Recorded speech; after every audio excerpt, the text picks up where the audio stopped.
अस्सलाम वालेकुम नाज़रीन, कुछ अहम तरीन अपडेट्स आपके साथ शेयर करेंगे, लेकिन एक बड़ा अहम तरीन ख़त है जिसके हवाले से आज बात करेंगे, जो स्पीकर अयाज सादिक ने लिखा है इस वक्त इलेक्शन कमीशन ऑफ पाकिस्तान को। 19 सितंबर को एक मरतबा पहला ख़त लिखा और आज ये दूसरा ख़त क्यों लिखना पड़ गया उनको, यानी कल। उस हवाले से आज इलेक्शन कमीशन ने एक हंगामी और बड़ा अहम तरीन इजलास बुला लिया है, उस पर बात करेंगे। लेकिन उससे पहले कल बैरिस्टर गौहर साहब आए काशिफ वासी के प्रोग्राम में, और उन्होंने 2-3 बड़ी वहाँ पर इंपॉर्टेंट बातें की। एक तो वो किसी सूरत मानने को तैयार नहीं है कि किसी तरह से भी अली मीन गंडापुर की तकरीर में कोई होल्स थे या किसी तरीके से भी कोई तकरीर में कनेक्टिविटी नहीं थी। वो कह रहे हैं बिल्कुल ठीक जो वो कह रहे हैं और बिल्कुल ठीक रास्ता लेकर वो गए, जिस तरीके से वो केपी के असेंबली में पहुंचे। लेकिन उसके साथ उन्होंने एक सोशल मीडिया के हवाले से बात की। उन्होंने कहा कि सोशल मीडिया को देख के कभी भी हम फैसले नहीं करते और हमारे पास बाकायदा अच्छे डिसीजन लेने वाले लोग मौजूद हैं कमेटी के अंदर, तो शायद ये वही सोशल मीडिया है। बैरिस्टर गौहर साहब भूल गए जब जिस तरीके से पाकिस्तान तहरीक इंसाफ से इंतखाबी निशान छीन लिया गया था, और 20 से 25 दिन पहले इंतखाबी निशान बल्ला छीन कर जिस तरीके से मुख्तलिफ इंतखाबी निशानात दे दिए गए, ये सोशल मीडिया की ही बदौलत। और जितना शायद सोशल मीडिया ने सफर किया है, जितनी आवाज उठाई है, तो बैरिस्टर गौहर साहब के ये जुमले अब तनकीद का निशाना वो बनेंगे, बन भी रहे हैं ऑलरेडी। इसके साथ साथ कुछ और भी लोग हैं, जैसे खालिद खुर्शीद साहब का इस वक्त सियासत.pk पे इंटरव्यू है, और उसमें वो बात कर रहे हैं केपी हाउस के हवाले से। यानी वो ये कह रहे हैं कि आपने कितनी आवाज उठाई कि केपी हाउस के ऊपर चढ़ाई हुई। यानी यहाँ पर केपी हाउस के ऊपर चढ़ाई हो जाए या केपी हाउस टूट जाए या कोर कमांडर हाउस टूट जाए, तो ये सब तो बोलते हैं, ये सब को लगता है कि तौकीर खराब हो रही है। लेकिन जिस तरीके से आवाम को सड़कों के ऊपर घसीटा जा रहा है, जिस तरीके से एक एक कैदी वैन में, जिसमें 10 कैदियों की जगह 30 कैदियों को डाला हुआ है, जिस तरीके से कैदी इस वक्त रुल रहे हैं, यानी वो एक आम मिडिल क्लास है पाकिस्तान की, जो आपका प्रोटेस्ट ज्वाइन करने गई है, जिसमें से आधे से ज्यादा वापस नहीं आए। कहा यह जा रहा है गैर सरकारी इत्तलात के मुताबिक कि 2000 लोग इस वक्त कैद कर लिए गए। तो ये आम मिडिल क्लास है, ये निकली है, इसने आवाज उठाई है, और ये वो लोग हैं जो शाम को वापस रोजी कमा के घर लाते हैं। यानी इनके पीछे घर वालों को अब ये तमाम तर चीजें कौन प्रोवाइड करेगा। और एक चीज यहाँ पर और खालिद खुर्शीद और बैरिस्टर गौहर जैसे लोगों के लिए कि ये वो तमाम तर कैदी हैं जो 3 MPO के तहत गिरफ्तार हुए हैं।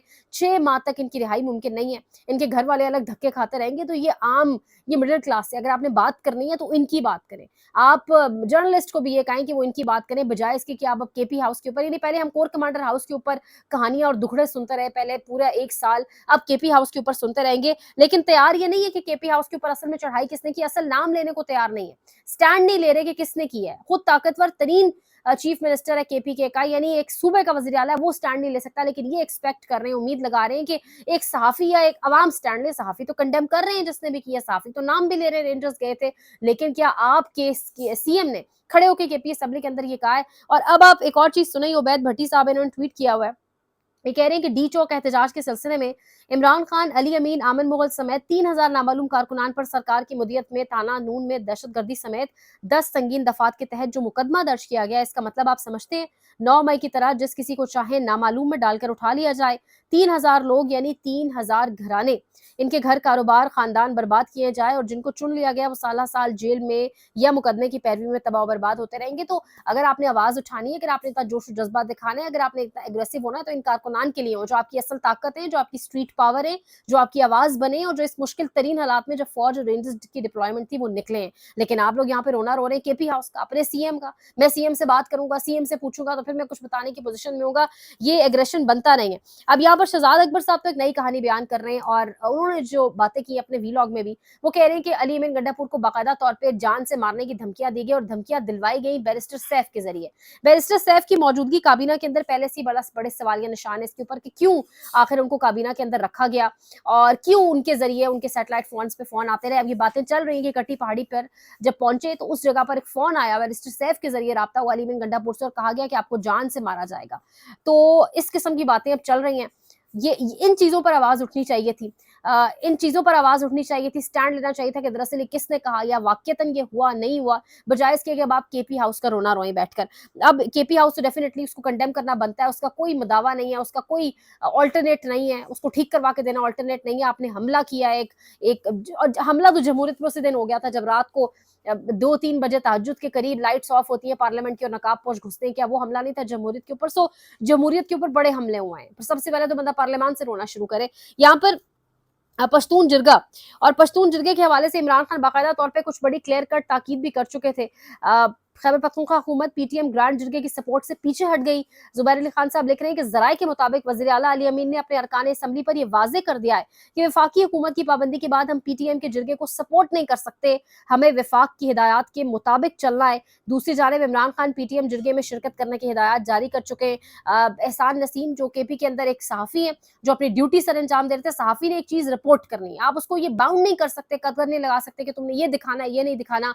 उस सहाफ़ी को केपी की हुकूमत ने 3 एमपीओ के तहत जेल में डाल दिया है, महज इसलिए कि वो पिछली बार जो जिरगा हुआ उसकी रिपोर्टिंग कर रहा था, उसकी कवरेज कर रहा था। तो फिर पाकिस्तान तहरीक इंसाफ और ये मौजूदा रजीम के जो हैंडलर्स हैं और ये जो बैठे हुए हैं पूरे सेटअप में, इसमें कोई फर्क नहीं है, क्योंकि इस दौर में भी सहाफ़ियों पर जुल्म हुआ, वहां पर भी महज एक सहाफ़ी ने रिपोर्टिंग की जिरगे की, तो आप उसके ऊपर जुल्म कर रहे हैं।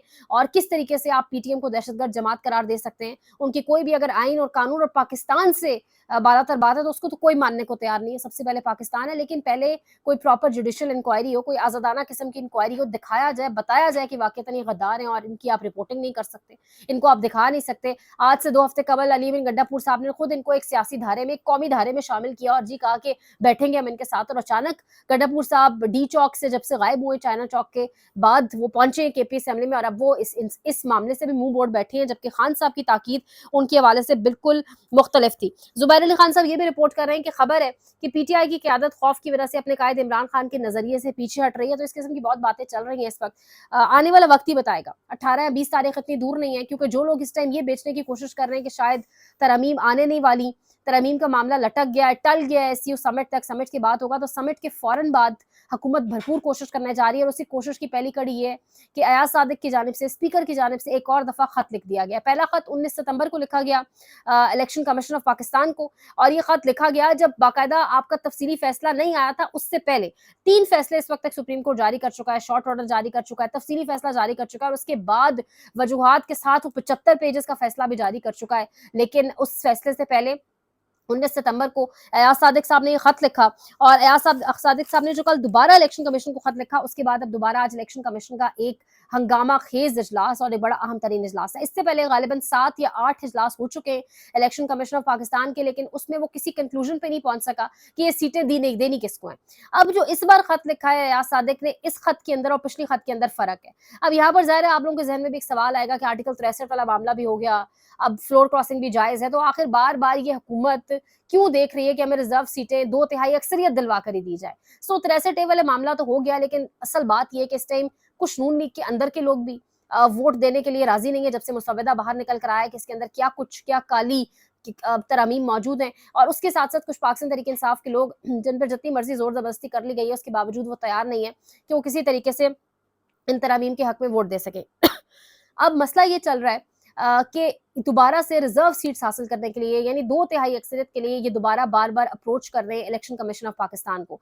इस बार जो खत अयाज सादिक साहब ने लिखा है, उसके अंदर वो कह रहे हैं इलेक्शन कमीशन ऑफ पाकिस्तान को कि अब फैसला आपने करना है कि क्या आप आइन और कानून के साथ खड़े होंगे या आप सुप्रीम कोर्ट के फैसले के साथ। यानी अयाज सादिक साहब ये तासुर देना चाह रहे हैं कि सुप्रीम कोर्ट का फैसला आइन और कानून के मुताबिक नहीं है। अच्छा, इसके साथ साथ वो ये भी कह रहे हैं कि इलेक्शन कमीशन के पास 2 ऑप्शन है, और एक वो साथ ये कह रहे हैं कि मखसूस नशिस्तें ना देकर कानून और आइन से मुनर्रफ हो रहा है इलेक्शन कमीशन ऑफ पाकिस्तान। और वो साथ ये भी बता रहे हैं अयाज सादिक साहब कि जो सुप्रीम कोर्ट ऑफ पाकिस्तान का फैसला है, वो हमारा जो इलेक्शन एक्ट आया था उससे पहले का है, उसके बाद हमने इलेक्शन तरमीमी एक्ट किया है, इसलिए अब सुप्रीम कोर्ट ऑफ पाकिस्तान का फैसला लागू नहीं होता, तो आप फौरन से ये नशिस्तें हमें दें। यानी वो एक्ट क्या था, वो एक्ट ये था कि एक बार अगर कोई अरकान ने पार्टी तब्दील करके उस पार्टी के हवाले से अपनी जो है वो जमा करवा दी है उससे वाबस्तगी, तो उसके बाद वो दोबारा वो जो अरकान है वो अपनी वाबस्तगी तब्दील नहीं कर सकते। यानी जो पाकिस्तान तहरीक इंसाफ के लोग हैं, इन्होंने पीटीआई छोड़ के अगर सुन्नी इत्तेहाद काउंसिल के नाम पर अपने जो है कागजात जमा कराएं, तो फिर अब वाबस्तगी चेंज नहीं हो सकती, अब दोबारा पीटीआई में नहीं जा सकते। यानी पाकिस्तान तहरीक इंसाफ का बेसिकली पार्लियामान के अंदर से नामो निशान मिटाना। अब इस तमाम तर मामले के ऊपर इलेक्शन कमीशन ने आज इजलास तो बुला लिया है। अब सुप्रीम कोर्ट का फैसला कहता है कि जितनी भी कानून साजी हुई है, हम सुप्रीम कोर्ट ने अपने पहले फैसले में लिखा कि हमारे इस फैसले के बाद जितनी भी कानून साजी होगी, कोई तरमीमी एक्ट होगी, सुप्रीम कोर्ट के जजेस भी आ जाते हैं, अगर कुछ भी ऐसा आता है तो उस पर अमल दरामद नहीं होगा और किसी तरीके से ये मामला नहीं चलेगा। चाहे अयाज सादिक साहब खत का आगाज इस तरीके से कर रहे हैं, आगाज में जो उनका खत इस टाइम चल रहा है टीवी स्क्रीन के ऊपर भी, सोशल मीडिया पर भी, वो लिख रहे हैं जी कि मैं पार्लियामान का कस्टोडियन हूँ और पार्लियामान का तकद्दुस। तो उनसे बंदा पूछे कि पार्लियामान का तकद्दुस उस दिन कहाँ था जब आपके पार्लियामान के बाहर वीगो डाले आके रुके, नकाब पोश घुसे आधी रात को पार्लियामान के अंदर, और जब जिस तरीके से अभी ये डी चौक वाला मामला चल रहा था, तो आपके पार्लियामेंट लॉजेस के अंदर घुस के पाकिस्तान तहरीक इंसाफ के एक पार्लियामेंटेरियन के कमरे में नकाबपोश घुसे तो तब पार्लियामान का तकद्दुस कान जाता है, तब आप कस्टोडियन नहीं रहते क्या? सो ये जितने भी सियासतदान हैं, इनकी सियासत सिर्फ रिवॉल्व कर रही है अपने मफादात के अराउंड, और ये जो एक मंजन बेचने की कोशिश की जा रही है कि शायद तरमीम का रास्ता रुक चुका है और तरमीम नहीं आएंगी, तो अब आप अंदाज़ा लगाएं कि कोशिशें सर तोड़ जा रही हैं और सिर्फ इंतज़ार किया जा रहा है किसी तरीके से ये समिट एहतमाम पजीर हो और फ़ौरन इस मामले की तरफ जाया जाए। लाइक करें, शेयर करें, सब्सक्राइब करें, मज़ीद अपडेट्स देंगे। ख्याल रखिए। अल्लाह निगहबान।